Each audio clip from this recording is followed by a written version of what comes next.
अस्सलाम वालेकुम स्टूडेंट्स। आज का हमारा टॉपिक है फैमिलीज़ इन पीरियोडिक टेबल।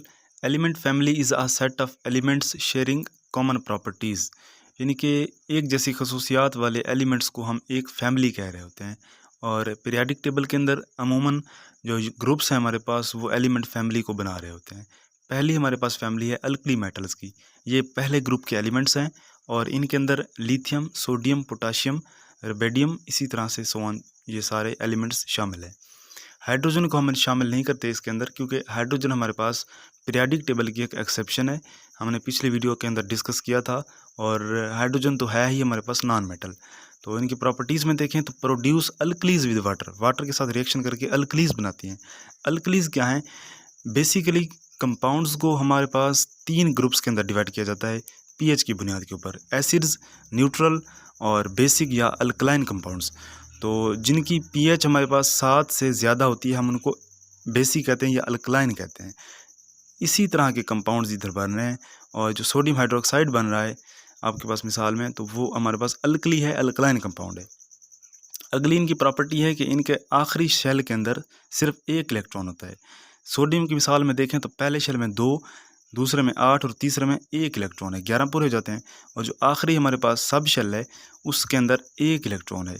आप कन्फिग्रेशन के मुताबिक देख सकते हैं। कन्फिग्रेशन को हमने पिछले बैक लेक्चर के अंदर डिस्कस किया हुआ है। अगली प्रॉपर्टी है कि मोस्ट रिएक्टिव मेटल्स हैं ये, क्योंकि इनके आखिरी शेल में सिर्फ 1 इलेक्ट्रॉन है, वो तेज़ी से निकल जाता है ऑक्टेट पूरा करने के लिए, और पॉजिटिव हमारे पास केटायन बन जाते हैं।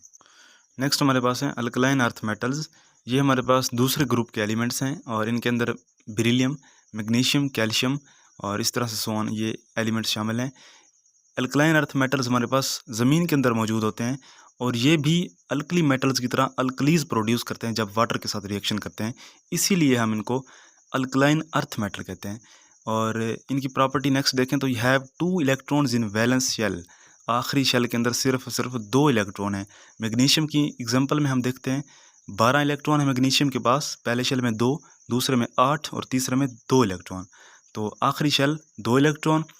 इलेक्ट्रॉनिक कन्फिग्रेशन के हवाले से देख लें 1s2, 2s2, 2p6, 3s2। 3s हमारे पास वैलेंस इलेक्ट्रॉन और वैलेंस सब शेल है हमारे पास, उसके अंदर 2 इलेक्ट्रॉन हैं। तो वैलेंस शेल के अंदर या वैलेंस सब शेल के अंदर 2 इलेक्ट्रॉन हो गए। नेक्स्ट हमारे पास आती हैं ट्रांजिशन मेटल्स की फैमिली। ये हमारे पास largest family of the periodic table है, सबसे बड़ी फैमिली है पीरियोडिक टेबल की। और ये पीरियोडिक टेबल के दरमियान में मौजूद हैं, ग्रुप 3 से लेके ग्रुप 12 तक। और इसी के साथ साथ जो नीचे 2 सीरीज़ बनी हैं लेंथेनाइड्स एंड एक्टिनाइड्स की, वो भी हमारे पास ट्रांजिशन मेटल्स के अंदर आ रही होती हैं। ग्रुप 3 से 12 तक को डी ब्लॉक कहते हैं और जो 2 सीरीज़ हैं उनको हम एफ ब्लॉक कहते हैं। नेक्स्ट इनकी प्रॉपर्टी है कि वेरिएबल या मल्टीपल ऑक्सीडेशन स्टेट्स रखती हैं। ऑक्सीडेशन स्टेट क्या है? आयनिक हालत के अंदर कोई भी एटम जितने मज़ीद एटम्स को अटैच कर सकता है उसको हम ऑक्सीडेशन स्टेट कह रहे होते हैं। इस सूरत में आप सिर्फ चार्ज कर लें, इसको चार्ज कह जाएं इसको, तो भी आपको समझ आ जाएगी। तो हमारे पास इनकी वेरिएबल ये होती है, जो इनके कंपाउंड्स बनते हैं वो रंगदार होते हैं, खूबसूरत होते हैं। इनकी मिसाल में क्रोमियम, मैंगनीज, आयरन, कोबाल्ट वगैरह शामिल है। Students next we have कैल्कोजेंस।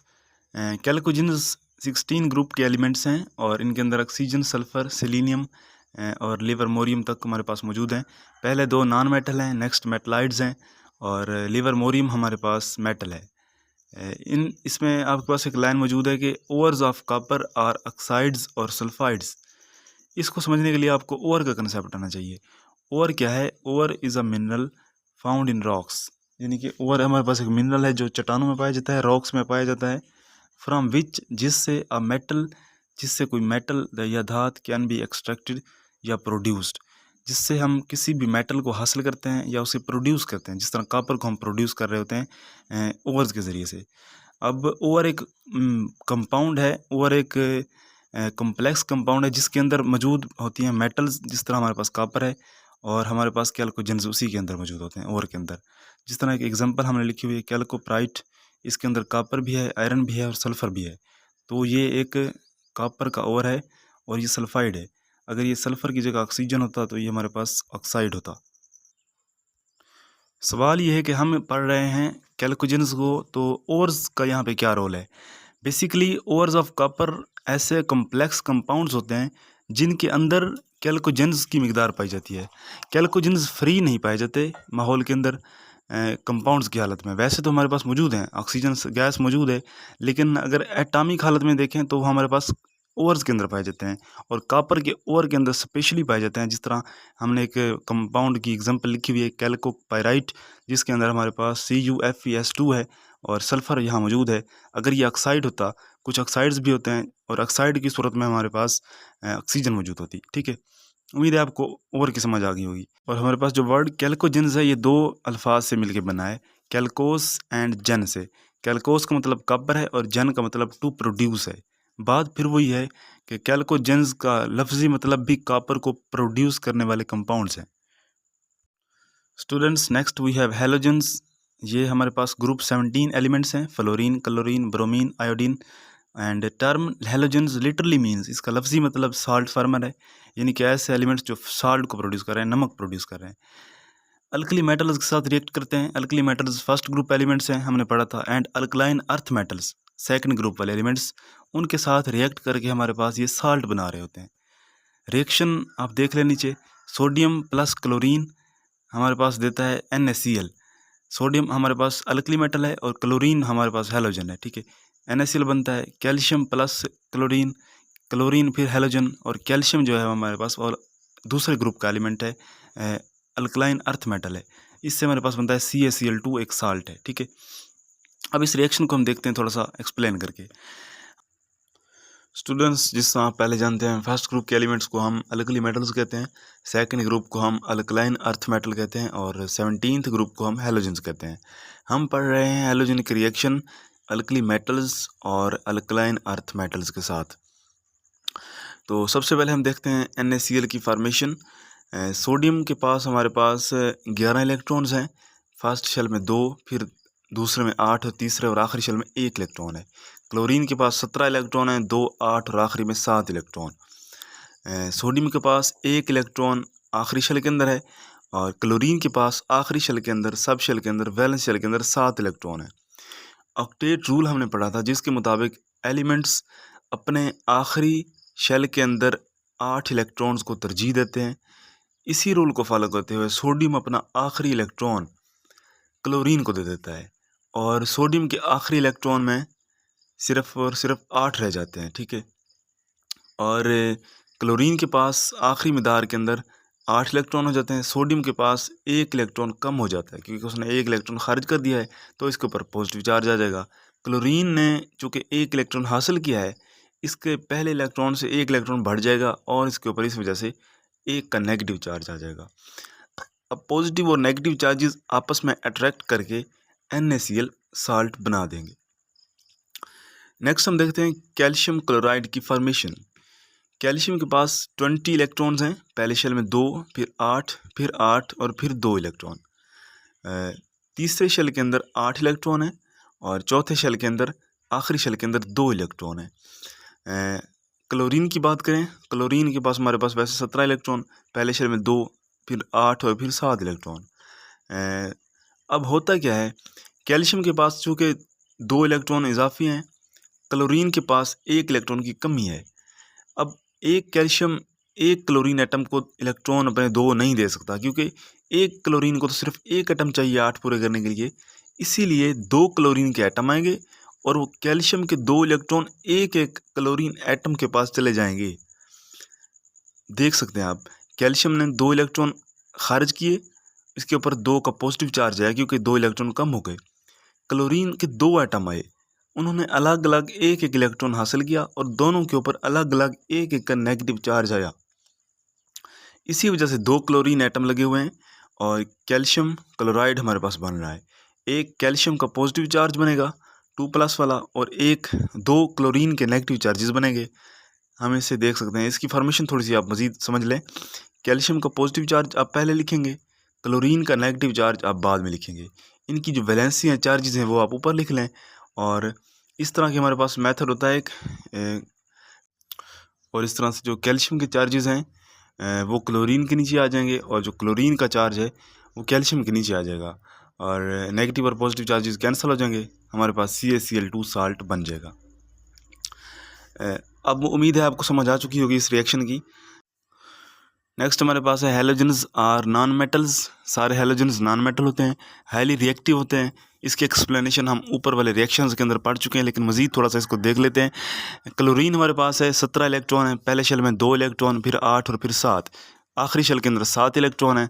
तो ऑक्टेट रूल हमने पढ़ा हुआ है। Chlorine easily accepts 1 electron showing greater electron affinity. जो एटम इलेक्ट्रॉन को अट्रैक्ट करने की खासियत ज़्यादा रखेगा उसकी इलेक्ट्रॉन एफिनिटी ज़्यादा होगी, और जो इलेक्ट्रॉन को कम कशिश करेगा, कम उसे अट्रैक्ट करेगा, उसकी इलेक्ट्रॉन एफिनिटी कम होगी। इसीलिए इनकी इलेक्ट्रॉन एफिनिटी ज़्यादा होती है। नेक्स्ट पढ़ रहे थे हम phrase, chlorine easily accepts 1 electron to complete outermost shell. अपने बैरूनी मिदार को कंप्लीट करने के लिए 8 इलेक्ट्रॉन्स के साथ ये इजीली एक्सेप्ट करता है इलेक्ट्रॉन को एंड गेट्स नेगेटिव चार्ज। इसकी वजह यह है कि क्लोरीन के पास पहले टोटल 17 इलेक्ट्रॉन थे, अब इसने 1 इलेक्ट्रॉन हासिल किया है, 1 इलेक्ट्रॉन बढ़ गया है, तो इसके ऊपर 1 का चार्ज नेगेटिव आ जाएगा। ठीक है students, next we have noble gases. Noble gases are 18 group elements and found extreme right of the periodic table. Extreme right का मतलब है बिल्कुल दाईं तरफ पाई जाती हैं। एग्जाम्पल में देखें, हीलियम है, neon, argon, krypton and so on. Unreactive elements हैं इंटायरली का मतलब होता है बिल्कुल, फुली तौर के ऊपर। अनरिएक्टिव है, रिएक्ट नहीं करते। And rarely form compounds with other elements. Rarely का मतलब होता है शाज़ व नादिर, बहुत कम, और ये बहुत कम कंपाउंड्स बनाते हैं दूसरे एलिमेंट्स के साथ। चूँकि अनरिएक्टिव हैं तो कंपाउंड भी नहीं बनाते। अब इसकी वजह क्या है, why? Because outermost shell is complete so they are stable. Outermost shell है इनका, जो इनका आखिरी बैरूनी मिदार है, उसके इलेक्ट्रॉन्स कंप्लीट हैं, इसीलिए स्टेबल हैं। और जब एटम स्टेबल होता है वो आपको पता है रिएक्ट नहीं करता है। हमारे पास हीलियम की एग्जांपल है, 2 इलेक्ट्रॉन हैं, आउटर मोस्ट इलेक्ट्रॉन 2 हैं हमारे पास, आखिरी शेल के अंदर 2 इलेक्ट्रॉन हैं।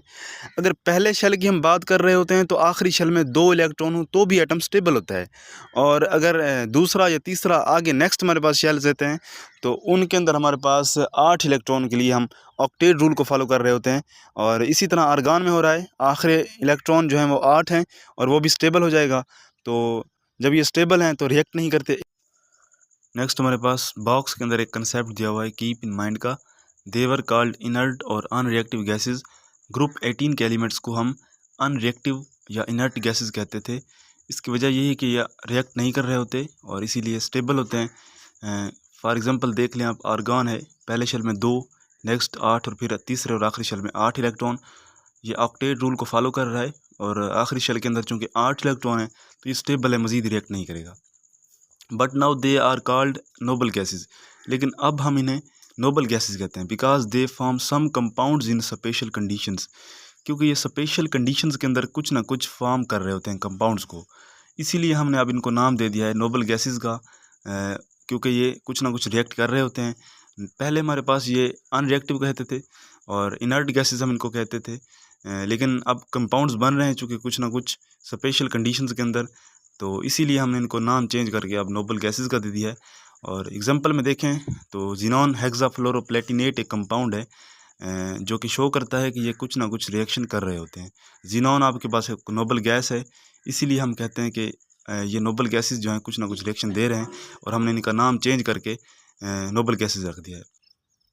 स्टूडेंट्स, अगर आपको समझ आ गई है तो हमारे चैनल माइंड अकेडमी पाकिस्तान को सब्सक्राइब कर लें और दोस्तों के साथ शेयर करें। जज़ाकल्लाहु खैरा।